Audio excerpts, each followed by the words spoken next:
got the All-Star cast here today. We got Golf and LinkedIn podcast. We got Jen from Live, Basket Bros, and like half the other shows on the network. Jed's all over doing different things. So I've been here since my third ball, but James, this is number one for you. Coming here to listen to tell. Walking in was just amazing. After I found parking, that was fun. But walking in was just amazing. I did a video live. JB had tagged you in it, as well as Fago Franklin, and we are just having a great time right now. James has been walking around meeting people, so JB and Eric, everybody, and I'm about to start doing the same thing shortly. So, what about you, James? That was first day. It's good. I mean, there's obviously a lot of things going on, so it's a really exciting opportunity just to be here to cover one of the biggest events in sports, and try to do the work out here and make a name for ourselves. So I mean, obviously we're here for a football game next Sunday. But everybody here has been quite an experience for Sideline. Once again, this is our third Super Bowl. And we have two shows on DBTV. We're at Abigail, so what does it mean for Sideline Sports to give you the opportunity to be here? How are you, James? It really means the world to me. I have to be honest. I just think that's my first opportunity to cover the Super Bowl, and the Philadelphia Eagles are here in the Super Bowl. So getting the chance to cover my team, it just puts a lot of things into perspective. And it's really hard to contain all the emotions that I have, not only because this is like a dream to me to do something in the world. I was a high school senior 7 years ago. 17 years old, sitting in the house. There was a lot of things going on in my life at the time. I was kicked out from my aunt's house. My aunt she was my legal guardian, and the day that she was on Super Bowl Sunday, to tell you who was playing was Denver Broncos versus Carolina Panthers, Super Bowl 50. What ended up happening was made a post on Facebook explaining what had just happened, and ended up being able to go with my friends, and there was a Super Bowl party there. And then I ended up getting into a good place, and I wasn't homeless anymore, but just to see where I came from being a homeless teen. Nobody there for me, and then 7 years covering my team, covering Super Bowl sports. Sometimes you just make these things. I really think it was God's plan for me to be. It's a lot. That's awesome. Great story. Actually, inspirational. Mm-hmm. What about you, Jen? What does it mean for Sideline Sports? So I have always been an athlete. I joke around and say my dad was teaching me how to catch a football, but when I was 2 and still in the crib. Pretty sure there's actual truth to that.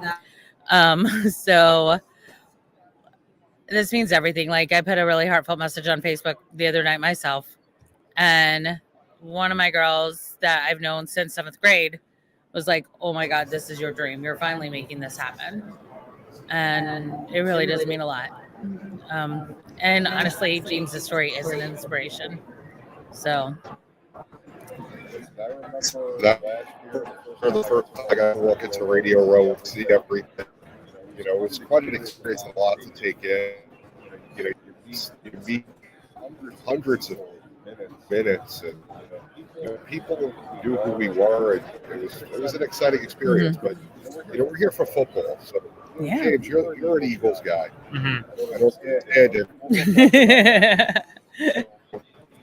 Let's not talk about this year just yet. We'll get to that. We'll get all week. But what drew you to the Eagles? What made you fan of the team? Just love the team. I just love everything. In the city is always about the Eagles. The fans, they live and die for this team.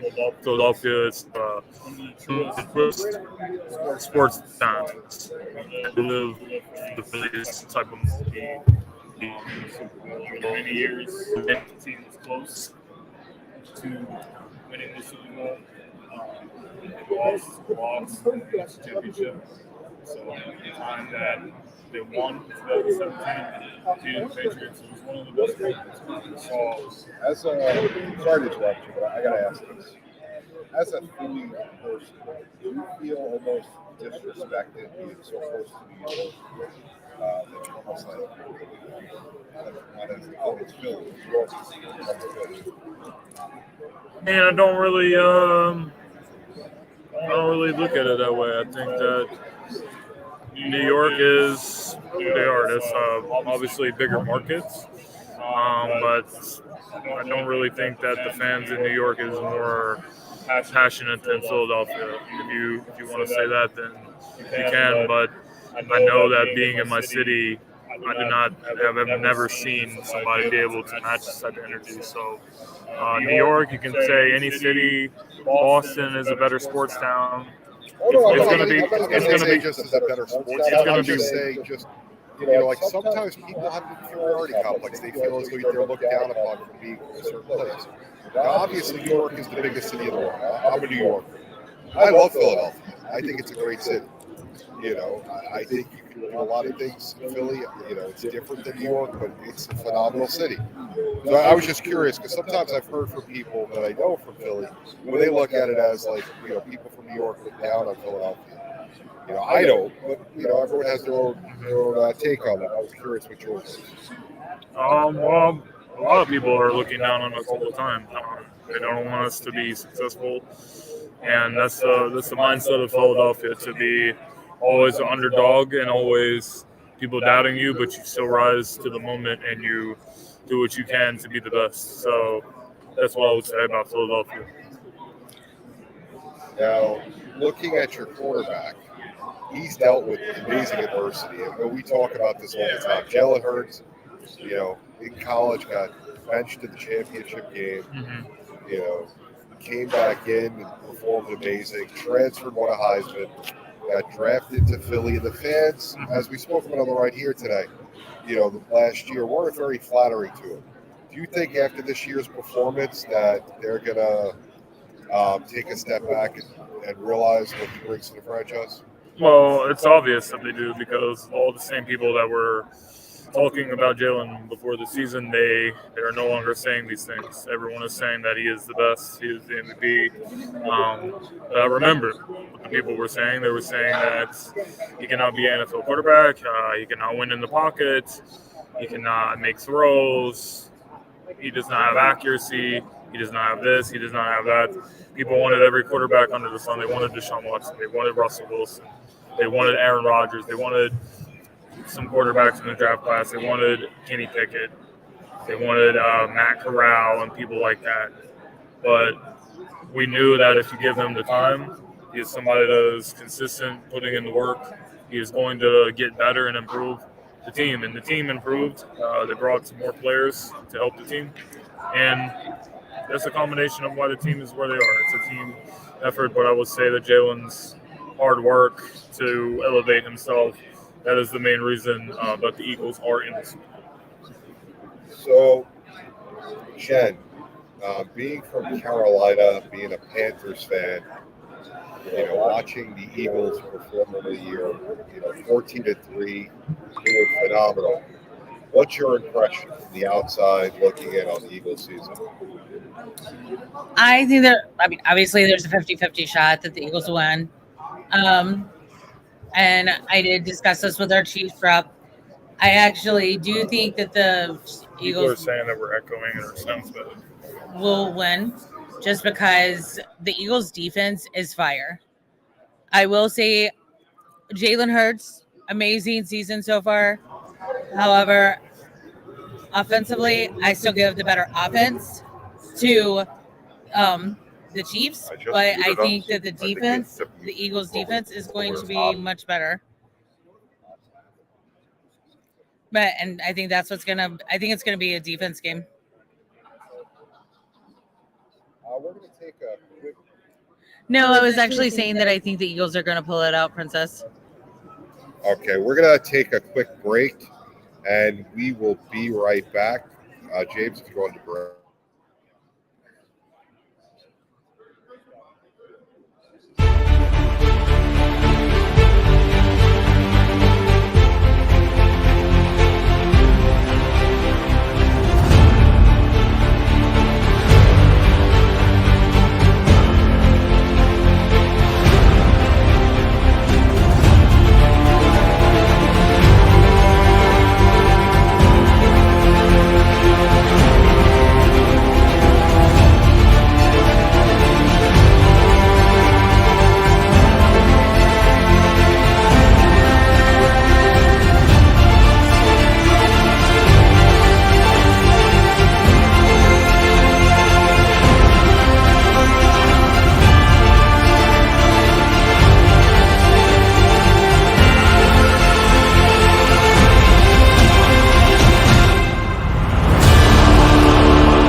All right, we're back for a break. Give me just a second. We're working on some technical difficulties as we're here. Um, so we're joined again by James Tatum and Jen Matthews. We got a great game in store for us on Sunday. We got the Chiefs and the Eagles. Right now, last I checked, the Eagles were favored.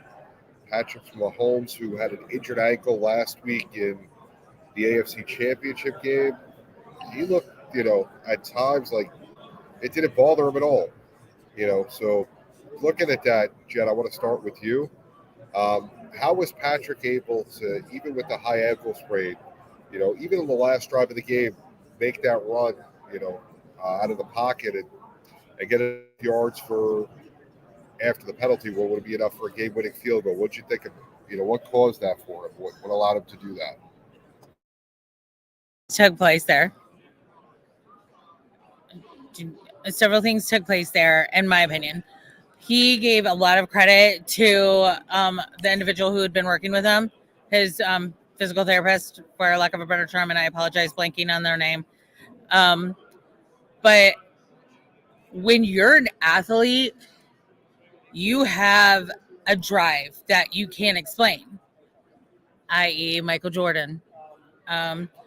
Look at even locally, James has a strong drive. He's using it another way, but James isn't going to let anything back him down, right?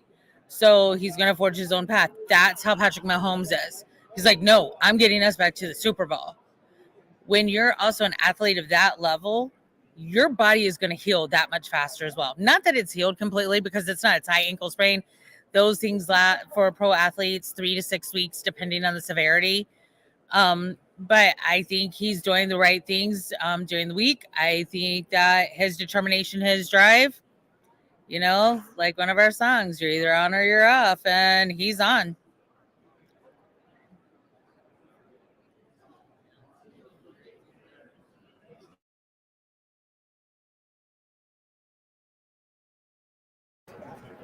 Okay.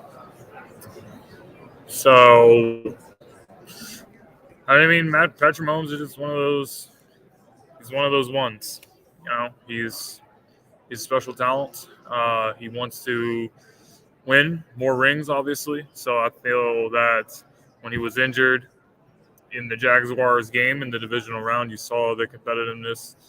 He did not want to go out of the game. He wanted to stay there and he went out there and he did what he had to do for the Bengals to beat the Bengals in the AFC Championship, and he has them back in the Super Bowl. But definitely should be a great challenge for the Eagles defense, because Patrick is the best in the league. And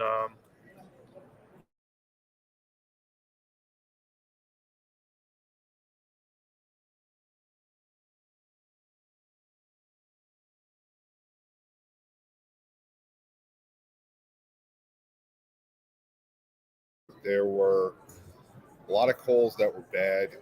I'll be honest, I stopped watching the NFC Championship game at halftime. I knew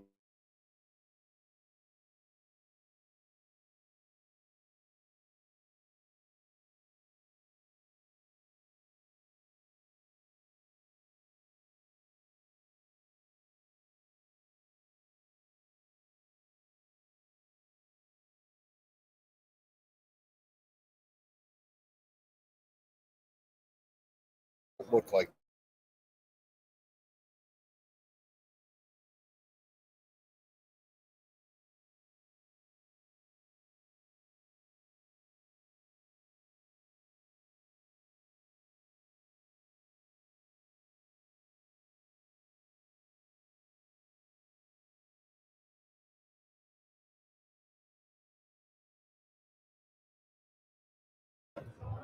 Hey guys, we'll be back in a few minutes. We're having some technical issues. Hang tight with us. We appreciate your patience.